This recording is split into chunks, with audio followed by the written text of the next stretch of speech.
What's going on, everyone? Gilman with Wellthy Stocks, back with another NIO update video where we'll take a look at how NIO stock traded today. Little piece of news that came out with NIO that I'll share with you guys. We'll talk about future levels of support and resistance and how the stock's been doing.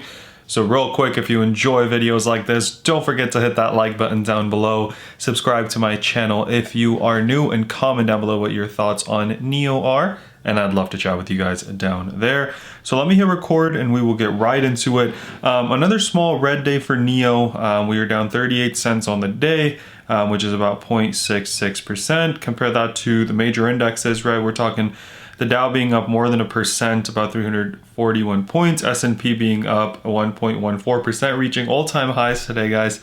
That was really exciting. And then the NASDAQ also being at 13,777, which is also the all-time high that we set earlier today. Not this, but we set the all-time high earlier today. So NIO was a little bit red, but typically that would be kind of bad because we are, trailing the market. We're looking relatively weak, but with NIO, as you guys know, we are looking at something totally different. We are looking at the bull pennant that's forming, so we'll talk about that in just a minute and how that is looking, and why, we are expecting it to kind of trade the way that it is. Now, the news that I want to cover, I think could actually be really big news for NIO. They are inking a new deal with the Hefei government. I don't know how to say it, but pretty much what they're saying is that the municipal government of Hefei, where NIO is headquartered, they agreed to build a world-class industrial campus to support the development and innovations of the smart electric vehicle industry and related supply chains by NIO. What they're pretty much going to do is the government's going to reinvest their returns from the equity investments in NIO China to support the further corporation in Hefei. So if you guys remember back in April 2020, they actually injected some money into the company, right? They purchased 3.3% of NIO's China stake for 5.5 billion yuan, which is $850 million. So that's, that's where that equity kind of money came from. As you guys know, NIO has 10x'd in the last year at least. So the fact that, they're basically what they're doing is they're taking a lot of the money from those equity gains, and they're putting that in, or 1,550%. That's the number I was trying to find. That's the stock price kind of movement, right? So if we take a look at that, what they're going to do is they're going to take that. They're going to build a world-class center, which is great news. If you guys remember back in 2019, NIO was actually pretty close to bankruptcy. They're talking about, only having 124 million in cash, having a lot more liabilities than they did assets. And so the city of Hefei and Anhui province came to the rescue, and they gave them a $1 billion injection, which is about 7 billion yuan. So great news for NIO. I think that, this is kind of them establishing that base, right? Using the money that they made to invest back into the company. And that's really great. And I think that could be great kind of news for the company moving forward. So if you guys remember yesterday, we closed here in the high 57s to 58 level, pushing up against this 58.45 at one point during the day. We couldn't quite break it yesterday, but as you can see in the pre-market today, we were in the 59s. But right out of the gate, what we saw was a little bit of a push down, broke below this level, above, below, and then rejected here and then pushed down.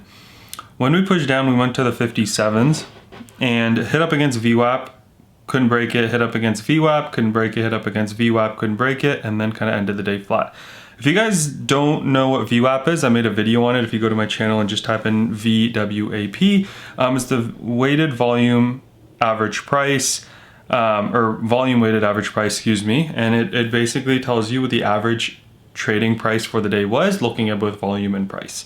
And the reason I really like looking at VWAP is because it shows you whether we are above that average price, which means we are relatively strong, or below that average price, which means we're relatively weak.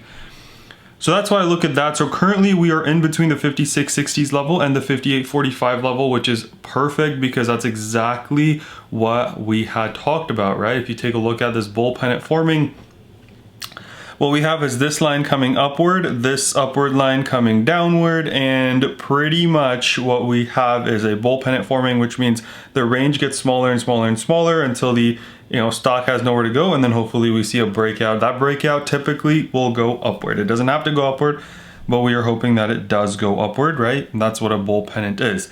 So this is exactly what we talked about, right? Even though we had a little bit of a red day, we are talking higher highs and higher lows, which is great news for the stock. We are talking being in the middle of this, which if you guys remember, we talked about, right? When we bounced here, we pushed up to hit the top end, so maybe we see that again. So let's take a look at future levels of support and future levels of resistance for NIO stock coming up, as well as what our long-term kind of thoughts on NIO are. So we are right here, pretty centered in between the two levels of support and resistance. So I think if we go down, right, we hit this 56, the low 56, or excuse me, the mid 56s, 56.69. And if we keep breaking down from that point, which is, by the way, also the 21 EMA and the 56.69, then we have kind of three levels of support right here, which the first one is this 54.50s, which is also where the EMA is, the 34 EMA 54.51, and then also the bottom end of this bull pennant. So hopefully, unless we see some terrible news or they come out with an offering, we hopefully don't go down to that level. And if we do, that 54 should hold up as really good support. Again, assuming we don't see like a crazy market sell-off or crazy news related to NIO, right? If all else normal, I think that 54 level will be great. But I'm watching the 8 EMA first, right? So that's in the 57.64. If we can open above that, hopefully we can ride that 8 EMA. If not, we've got this level in the mid 56s. And then the last level that I'm looking at here is kind of the mid 54s. Again, assuming everything is normal, we don't see some crazy bad news, that mid 54s should hold. On the upside, what we have coming is this 58.43 level that we kind of briefly broke over today. $60.04 next. Doesn't have to be 4 cents, right? Pretty much $60. And then this line over here, which is in the $62. So again, on the upside, I'm looking at 58, 60, and 62. I do think we go consolidate for a little bit more maybe before we start to, break out. So I'm looking for a little bit of a push up. So maybe if we tomorrow can break through this 58s, we see a little bit of green, we make a push towards 60, and then similar to the way we saw here, we get rejected by this top end either, Friday or early next week. And then we start to consolidate for a little bit and kind of have this top line come in, bottom line come up, and then we can see that breakout happening. So a little bit of consolidation. So I'm expecting, kind of looking at the way it's moved, we start to curl back up. So assuming this red candle turns into a green candle tomorrow, we continue to push up, hit 60s, push up, hit this top wedge, start to come down, consolidate, and then break out. Hope you guys found this video helpful. If you did, don't forget to drop a like down below, subscribe to my channel if you are new, comment down below what your thoughts on NIO are, and I'd love to chat with you guys down there. Let's remember to be a bit better every single day, and until next time.